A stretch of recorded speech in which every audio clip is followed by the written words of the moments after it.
Bonjour, je propose de vous aider à installer un visiophone. Alors le modèle que j'ai choisi est le modèle Iron.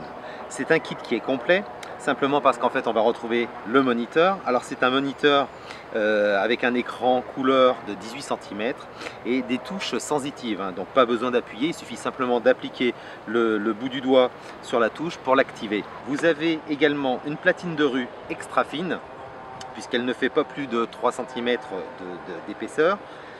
Vous avez l'alimentation. Alors l'alimentation, le gros intérêt, c'est que c'est une alimentation modulaire. C'est-à-dire que je vais pouvoir la mettre dans mon tableau électrique. Vous avez bien sûr toute la visserie qui va avec et une notice d'installation. C'est un système qui est vraiment très intéressant parce qu'en fait, on le dit modulaire. Modulaire simplement parce qu'en fait, je vais pouvoir connecter un moniteur supplémentaire, une caméra de vidéosurveillance en plus. Tout ça seulement sur 2 fils, parce que vous allez voir au niveau de l'installation, au niveau du branchement, tout est ultra simplifié. On fonctionne sur un système bus, vous n'avez que 2 fils pour relier l'ensemble des produits. La chose qui reste importante, ça va être, comme indiqué au dos du packaging, de bien respecter la section des câbles. Le kit, comme je vous l'ai dit, fonctionne sur un système bus en 2 fils intégral. Il est équipé d'une vision nocturne, donc je vais pouvoir voir mon visiteur dans la pénombre. Je vais pouvoir commander une serrure électrique, un automatisme de portail et je vais même pouvoir faire des enregistrements de passage. C'est-à-dire que dans le moniteur, je vais pouvoir mettre une petite carte SD. Et quand je l'aurai activé, simplement quand une personne vient vous visiter, elle appuie sur le bouton de la platine de rue et à ce moment-là, ça va déclencher un petit film d'environ une dizaine de secondes. C'est un système qui est vraiment très facile à installer et je vais même me permettre de compléter mon installation avec cette fameuse caméra de vidéosurveillance, puisque là où je vais installer le système, j'ai justement besoin d'avoir un angle de vision différent pour pouvoir voir ce qui se passe dans les zones un petit peu cachées et que la platine de rue ne voit pas. Après cette petite présentation, je vais vous montrer maintenant comme il est facile de l'installer. Alors première étape, je vais installer ma platine de rue. Je vais déjà préparer mon support, puisque en fait ça va dépendre un petit peu du pilier qu'on a. Là il s'avère que j'ai un pilier en métal, donc je vais préparer une petite casquette qui va me permettre de soutenir et ma platine de rue et de la protéger un petit peu.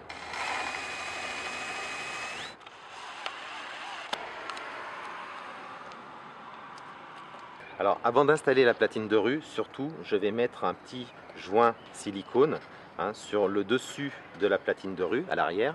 N'utilisez pas de silicone à base d'acide acétique, c'est ceux qui sentent le vinaigre, parce que ça va en fait venir rouiller toute la partie électronique.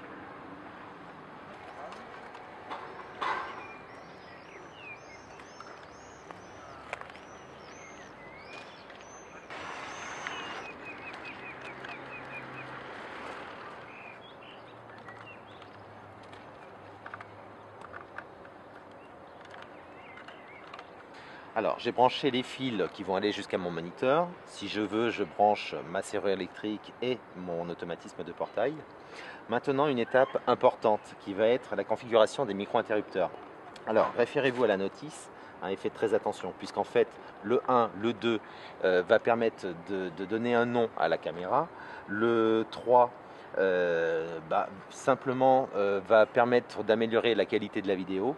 Et le 4, alors en position on, il est en mode, la platine de rue est en mode monofamilial. En position off, la platine de rue est en mode bifamilial. Si jamais le volume audio ne vous convient pas, vous avez possibilité de reprendre éventuellement les réglages. Vous avez ici le réglage pour le haut-parleur de la platine et ici le réglage pour le micro de la platine. Vous avez la possibilité de régler aussi votre objectif afin d'avoir une meilleure vision de votre visiteur. La pose de ma platine est terminée, il ne me reste plus qu'à poser la face avant. Alors commencez bien par emboîter le haut afin d'éviter les infiltrations.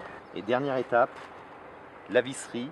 Alors attention, parce que vous avez le trou du micro et il ne faut surtout pas mettre la vis dans le trou du micro, sinon après ça ne marche plus.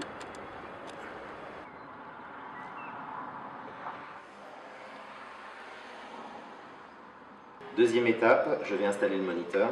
Alors généralement il se positionne à peu près à 1,60 m de haut, simplement pour qu'il soit bien au niveau des yeux. Là je suis dans un cas un peu particulier puisque je suis dans un hall d'accueil. Donc ce que je vais faire, c'est que je vais poser le moniteur à hauteur des yeux d'une personne assise, c'est-à-dire à peu près à cet endroit-là. Première étape, je vais d'abord poser l'étrier et faire arriver mes câbles.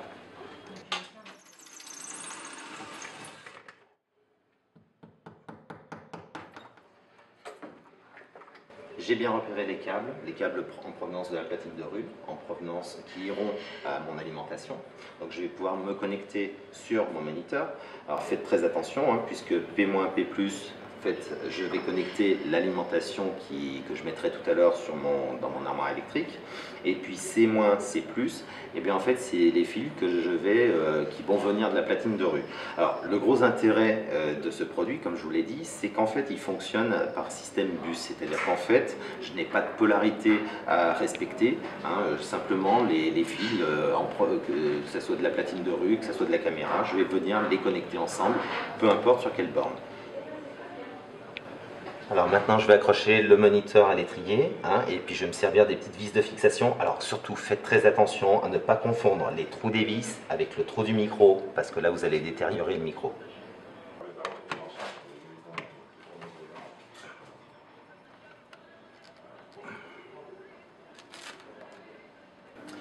Mon installation est terminée, je vais poser le petit bloc d'alimentation. Alors faites attention, hein, c'est du 17 volts continu, ce qui veut dire qu'il y a une polarité, il faudra bien respecter le petit plus, le moins.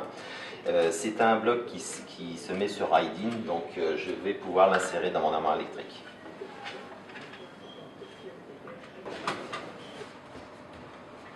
Mon bloc alimentation est branché, je peux maintenant mettre le 230 volts.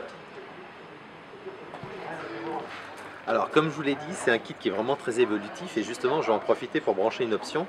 C'est simplement une caméra de vidéosurveillance qui s'appelle Cam iTouch et en fait elle va me permettre d'avoir un plan de vue supplémentaire sur mon moniteur. Alors c'est pareil, à l'intérieur vous avez des micro-interrupteurs, mais là j'ai pas besoin de toucher puisqu'elles sont déjà précodées pour être utilisées comme caméra supplémentaire.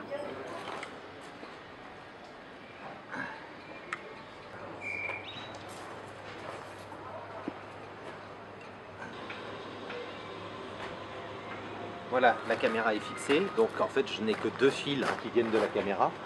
Ces deux fils, il va falloir que je les branche en fait sur mon réseau de câbles. Je ne suis pas obligé de le brancher sur le moniteur ou sur la platine de rue. Je peux très bien faire à un endroit un boîtier de dérivation, pourvu que les deux fils soient branchés sur les fils de liaison moniteur-platine. Ça c'est le gros intérêt du bus, c'est que c'est facile à câbler. Pour visualiser l'extérieur, rien de plus simple, j'appuie sur ce bouton et je vais voir ce qui se passe sur la platine de rue. Si jamais je rappuie sur le bouton, à ce moment-là, je vais voir ce qui se passe sur la caméra extérieure. Pour commander la gâche électrique, rien de plus simple, j'appuie sur le petit symbole clé. J'ai une coupure d'image, c'est normal, hein, je ne peux pas faire passer et la puissance et les datas. Et puis pour commander l'automatisme de portail, pareil, j'appuie sur l'automatisme et là en fait j'ai un petit clic. Pour les réglages de base, j'appuie simplement sur la touche clé et je vais pouvoir régler ma vidéo, le son ainsi que la sonnerie.